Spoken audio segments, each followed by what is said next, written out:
ইউক্রেনের ৭০টি ড্রোন ভূপাতিত করার দাবি রাশিয়ার। ইউক্রেনের পাঠানো ৭০টিরও বেশি ড্রোন ভূপাতিত করেছে রাশিয়ার আকাশ প্রতিরক্ষা ব্যবস্থা।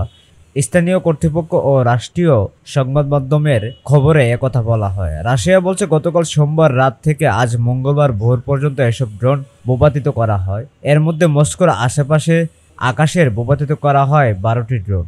রাশিয়ার ব্রানস্ক অঞ্চলের গভর্নর আলেকজান্ডার বোগোমাজ বার্তা আদান প্রদানের অ্যাপে টেলিগ্রামে বলেন, ইউক্রেনের সীমান্তবর্তী এই এলাকায় শত্রুপক্ষের ৫৯টি মনুষ্যবিহীন আকাশযান ধ্বংস করা হয়েছে। এতে কোনো হতাহতের ঘটনা বা ক্ষয়ক্ষতি হয়নি।